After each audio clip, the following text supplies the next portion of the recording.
Bismillahirrahmanirrahim. Assalamualaikum warahmatullahi wabarakatuh. Siswa-siswiku semuanya, pada video kali ini saya akan menyampaikan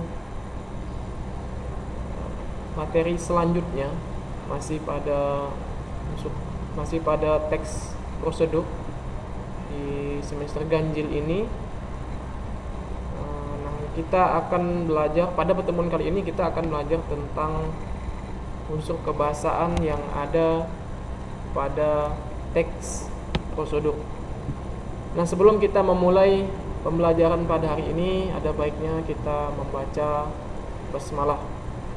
Bismillahirrahmanirrahim. Siswa-siswiku semuanya, di masa pandemi COVID-19 ini, kita berdoa dan berharap mudah-mudahan bencana yang melanda negeri kita, bahkan seluruh dunia ini, bisa segera berakhir. Dan saya juga rasanya sudah rindu ingin bertemu dengan kalian, bertatap muka dan belajar seperti biasa. Karena jujur memang kalau untuk saat ini pembelajaran daring atau dalam jaringan ini memang sedikit sulit bagi saya dan sulit bagi kamu, karena memang banyak kekurangan yang perlu kita evaluasi dalam kegiatan PJJ ini atau pembelajaran jarak jauh. Nah, saya pesankan kepada anak-anakku semuanya, di masa pandemi COVID-19 atau COVID-19 ini, kita tetap harus menerapkan protokol kesehatan, khususnya di daerah kita yang mungkin saat ini masih zona kuning bahkan ya. Jadi jangan lupa memakai masker, kemudian menggunakan hand sanitizer, kemudian kalian juga jaga jarak dan segala macam lah, intinya yang bisa mencegah penularan COVID-19. Oke, tanpa berlama-lama lagi, pada kesempatan kali ini Bapak akan menyampaikan unsur kebahasaan yang ada pada teks prosedur. Langsung saja kita bahas.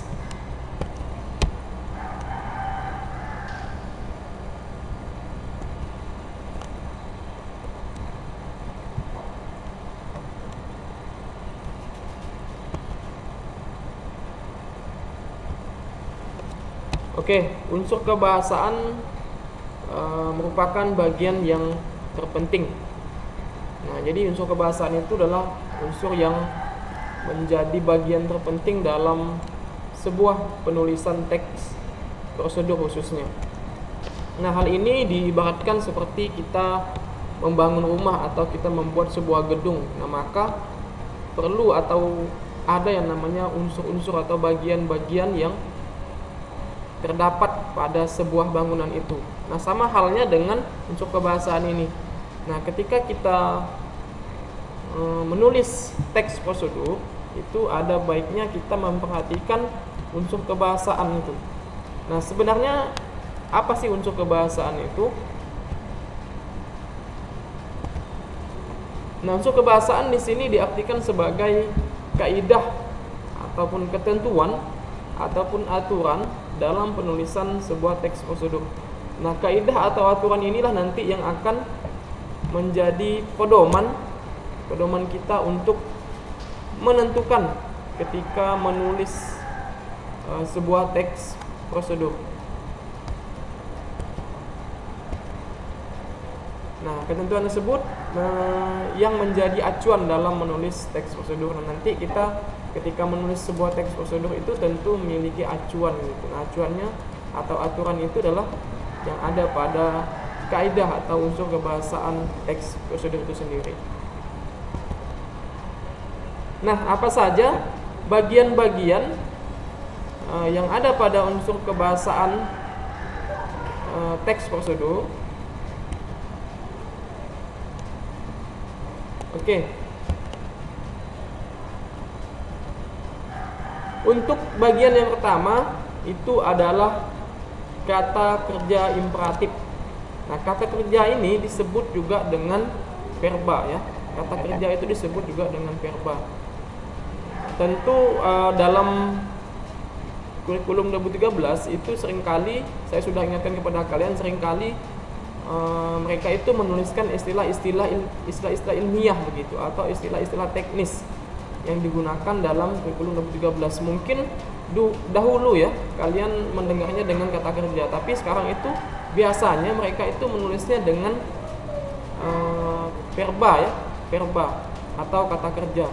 Nah, di sini untuk khusus teks prosedur itu kalian menggunakan kata kerja imperatif. Kata kerja imperatif itu adalah kata kerja yang mengacu pada perintah. Jadi kata kerja yang mengacu pada perintah. Nah, apa ciri-cirinya? Kata kerja imperatif itu adalah kata kerja yang mengacu pada perintah. Ciri-cirinya adalah yang pertama itu dia menggunakan partikel lah. Nah, kemudian ada juga yang namanya imbuhan ya, atau afiksasi. Dia menggunakan afiksasi kan. Nah, selain itu menggunakan afiksasi atau imbuhan i. Kan ini termasuk dalam, kalau imbuhan untuk yang akhiran itu disebut apa? Disebut sufiks ya. Disebut sufiks atau akhiran. Nah, dia menggunakan akhiran kan dan akhiran i. Kemudian tadi yang pertama itu adalah menggunakan partikel lah. Oke, selanjutnya selain kata kerja imperatif, nah di dalam penulisan teks prosedur itu juga menggunakan kata-kata teknis. Nah, seperti yang tadi saya singgung sedikit mengenai kata-kata teknis atau istilah ilmiah. Ini artinya istilah-istilah yang digunakan ya, yang digunakan sesuai dengan topik yang akan mereka bahas nanti. Jadi dalam penulisan teks prosedur itu tentunya itu ada istilah-istilah ilmiah atau kata-kata teknis yang digunakan dalam penulisan teks prosedur. Nanti saya akan tampilkan contohnya seperti apa. Intinya kalau kata-kata teknis itu adalah kata-kata yang mengacu pada atau istilah-istilah yang mengacu pada topik yang sedang mereka bahas. Itu namanya kata-kata teknis. Artinya kata-katanya tidak jauh dari topik apa yang mereka bahas di sana. Oke, lanjut. Selain dua itu, selanjutnya adalah konjungsi dan partikel penambahan. Nah, konjungsi di sini adalah sering disebut dengan kata hubung ya. Konjungsi itu sering disebut dengan kata hubung. Nah, di sini dalam penulisan teks prosedur itu seringkali mereka menggunakan konjungsi dan partikel penambahan. Konjungsi itu sebenarnya memang banyak pembagiannya, banyak sekali pembagiannya. Misal saja ada konjungsi kausal, ada konjungsi temporal, ada konjungsi penambahan, ada konjungsi perbandingan, ada konjungsi subordinatif, ada konjungsi koordinatif, dan banyak lagi lainnya. Nah, khusus untuk yang ada pada teks prosedur kali ini kita akan menggunakan konjungsi penambahan. Jadi konjungsi yang sifatnya itu penggabungan ya, begitu ya, penggabungan antar kata atau antar klausa. Sifatnya penggabungan, dia menggabungkan. Jadi makanya disebut dengan konjungsi penambahan, atau dia sifatnya itu ingin menggabungkan atau menambahkan antar kata atau antar klausa. Contohnya nanti akan saya tampilkan juga. Oke, selanjutnya yaitu pernyataan persuasif. Nah, tidak kalah pentingnya dengan yang 3 sebelumnya yang saya bahas. Jadi unsur yang keempat ini pada unsur kebahasaan teks prosedur ini adalah pernyataan persuasif. Di sini saya tuliskan pernyataan ya, bukan pertanyaan. Tapi pernyataan persuasif. Yang namanya pernyataan persuasif itu berarti hubungannya adalah dengan ajakan. Karena persuasif itu sifatnya kita mempengaruhi orang lain untuk mengikuti apa yang kita suruh atau kita perintahkan. Kayak gitu. Jadi pernyataan persuasif itu adalah sesuatu hal yang berhubungan dengan ajakan, atau kita tuh sifatnya mempengaruhi orang lain supaya mengikut kehendak kita. Itu namanya pernyataan persuasif. Oke, yang selanjutnya adalah gambaran terperinci. Nah, jadi selain keempat tadi, yang kelima itu adalah dia itu menggunakan bentuk-bentuk gambaran terperinci. Ini khususnya pada penulisan teks prosedur yang berupa resep dan petunjuk. Nah, di sana kalau teks prosedur yang berupa resep dan petunjuk itu akan ada yang namanya gambaran terperinci, atau dia memberikan penjelasan yang lebih detail lagi. Gambaran terperinci di sini artinya memberikan sesuatu informasi yang lebih detail lagi, lebih rinci lagi. Itu namanya gambaran terperinci. Khususnya kalau misal teks prosedur itu yang ada kaitannya dengan resep dan petunjuk. Tapi kalau misal teks prosedur yang tidak berhubungan dengan resep dan petunjuk, nah maka itu tidak dianjurkan, bahkan mungkin tidak ada gitu yang namanya gambaran terperinci. Oke. Untuk 5 ini, jadi unsur kebahasaan pada teks prosedur itu terbagi menjadi 5 macam tadi. Yang pertama yaitu kata kerja imperatif, kemudian kata-kata teknis, kemudian konjungsi dan partikel penambahan, kemudian penyataan persuasif, serta gambaran terperinci mengenai resep dan petunjuk.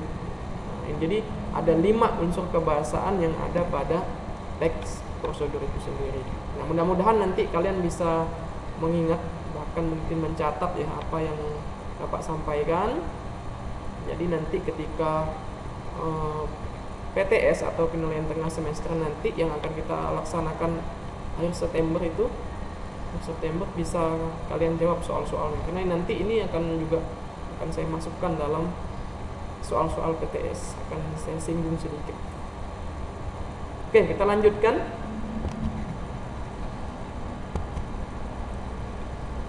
Selanjutnya adalah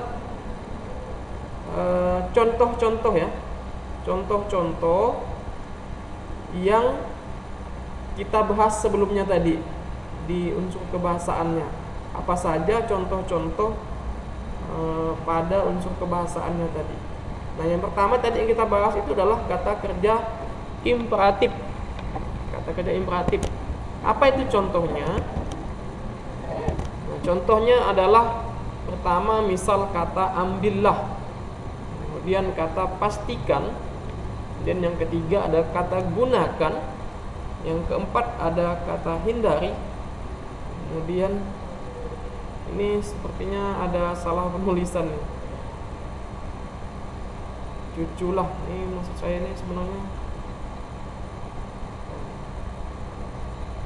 lupa pula saya, ini kayak sepertinya ada salah penulisan. Artinya saya nulis susunlah gitu. Tapi tidak apa-apa. Oke, jadi kata-kata tadi itu adalah kata-kata yang mengacu pada kata kerja imperatif. Jadi kata kerja imperatif seperti tadi yang saya bilang adalah kata kerja yang mengacu pada perintah. Kata ambillah di situ, kata dasarnya itu adalah kata ambil. Kata ambil.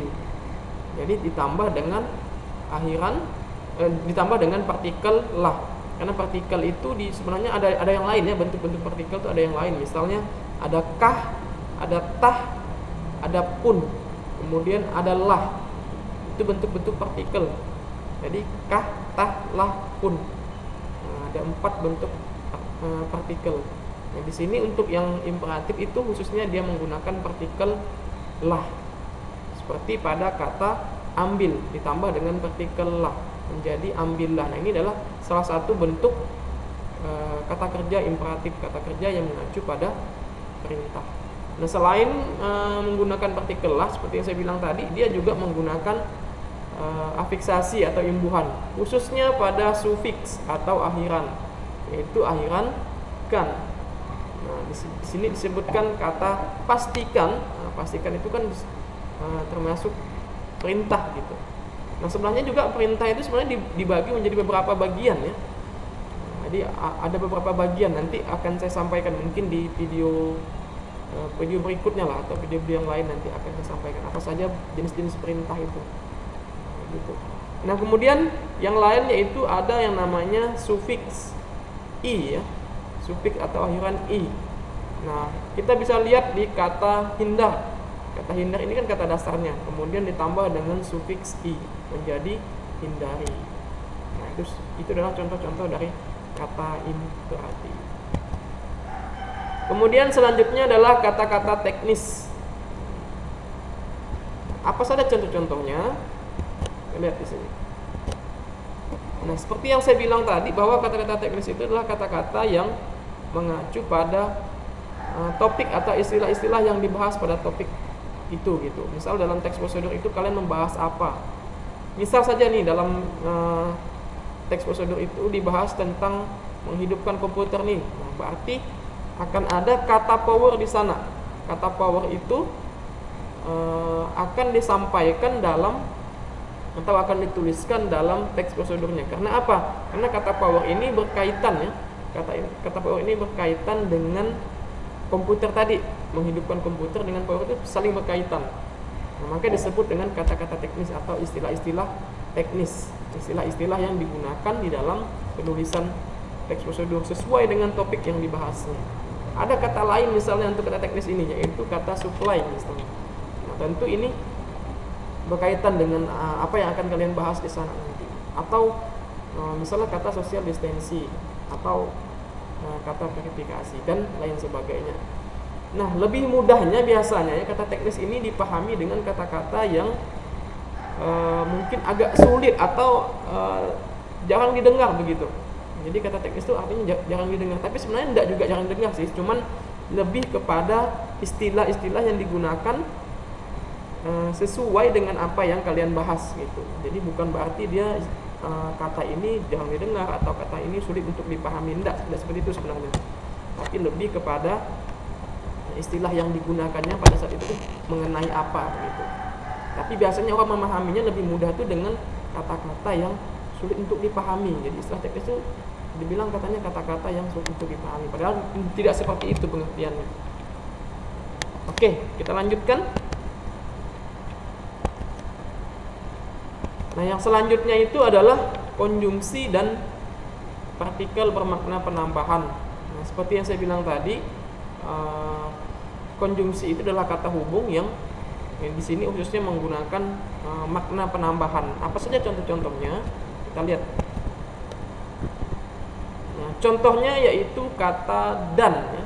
Kata dan itu adalah salah satu konjungsi, salah satu kata hubung yang termasuk dalam konjungsi penambahan begitu. Termasuk dalam konjungsi penambahan. Ada kata lain misalnya kata serta, kemudian kata selanjutnya, di samping itu juga termasuk dalam konjungsi yang bermakna penambahan. Jadi nanti untuk dalam bentuk kalimatnya nanti tentu akan jelas di sana ketika kalian sudah menulis sebuah teks prosedur. Seperti itu. Oke, lanjut. Yang keempat ya, ini yang keempat yaitu pernyataan persuasif. Nah, pernyataan persuasif yang saya bilang tadi adalah mengenai ajakan ya. Nah, apa saja contohnya? Nah, contohnya bisa saya gambarkan dalam bentuk kalimat. Misalnya, marilah sama-sama kita menjaga kesehatan agar terhindar dari berbagai penyakit. Nah, kata marilah di situ itu adalah kata yang menunjukkan adanya pernyataan persuasif atau adanya unsur ajakan begitu ya. Jadi mempengaruhi orang lain untuk, nah dalam hal ini kan untuk menjaga kesehatan. Jadi kata marilah itu mengacu pada pernyataan persuasif. Contoh lain misalnya, ayo kita taati peraturan pemerintah untuk kenyamanan bersama. Kata ayo itu juga termasuk dalam pernyataan persuasif, pernyataan yang mengandung atau ada unsur ajakan misalnya. Biasanya pernyataan persuasif ini itu disampaikan di bagian akhir atau di bagian kesimpulan. Nah, atau yang lebih kita kenal dalam struktur teksnya itu adalah bagian penegasan ulang. Jadi nanti biasanya itu ditulis di sana kata ayo itu. Tapi tidak juga memungkinkan pernyataan persuasif, bentuk-bentuk pernyataan persuasif itu ditulis di bagian langkah-langkah ya. Di bagian langkah-langkah itu tidak menutup kemungkinan, tapi biasanya memang itu ditulis di pernyataan persuasif itu ditulis di bagian simpulan atau di bagian penegasan ulang dalam struktur teks prosedur. Oke, kita lanjutkan. Nah, ini yang terakhir, yaitu yang kelima. Yang kita bahas adalah tentang gambaran terperinci atau adanya rincian di sini saya tulis. Nah, di sini sebenarnya dia memiliki dua metode untuk melihat atau untuk menulisnya. Jadi supaya kalian bisa memilih yang mana, yang bagian pertama atau bagian kedua mengenai gambaran terperinci tadi. Nah, ini untuk contoh yang pertama.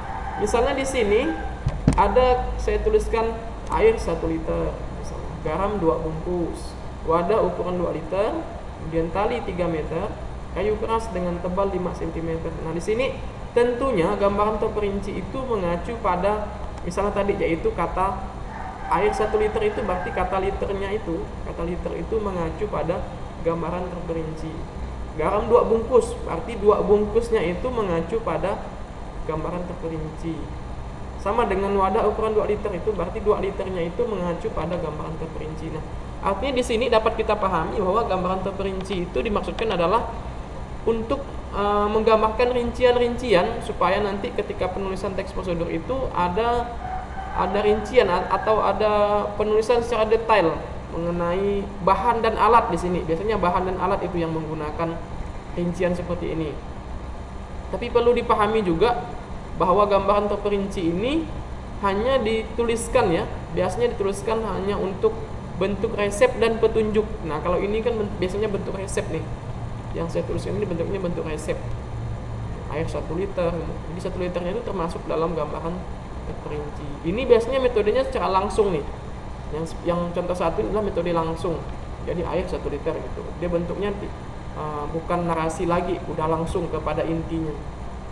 Nah, sedangkan contoh yang kedua itu adalah sama seperti ini. Contoh yang pertama, sediakan kertas minyak sebanyak 2 warna yang berbeda. Nah, ini tentu yang modelnya narasi ya. Modelnya narasi, tapi sama-sama bentuknya adalah gambaran terperinci. Jadi kata 2 warna yang berbeda, 2 warna itu adalah merupakan bentuk gambaran terperinci. Kemudian lem kertas secukupnya. Secukupnya ini mengacu pada gambaran terperinci juga. Adanya rincian gitu. Kemudian sediakan bambu dengan panjang yang sama setelah dibagi 2 ruasnya. Jadi di situ tuh menggunakan bentuk narasi di sini.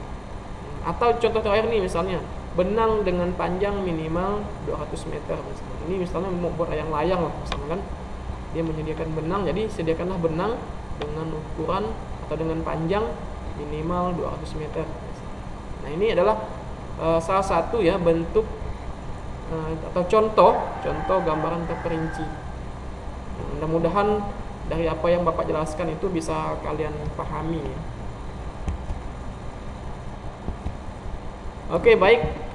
Mungkin sampai di sini dulu video kita untuk hari ini. Mudah-mudahan kalian bisa memahami apa yang saya sampaikan dan kemudian kalian bisa belajar lebih banyak lagi buku-buku pelajaran, tidak hanya pelajaran saya, karena saya rasa di masa pandemi seperti ini cukup banyak waktu kalian ya untuk di rumah, kemudian untuk belajar, untuk mengetahui hal-hal yang lebih penting lah daripada hal-hal yang tidak penting. Karena bagi saya kebanyakan memang anak-anak sekarang ini yang kegiatan yang tidak penting yang mereka lakukan gitu. Nah, jadi ketika masa seperti ini banyak waktu di rumah, ya gunakanlah waktu-waktu itu untuk kegiatan-kegiatan yang bermanfaat begitu.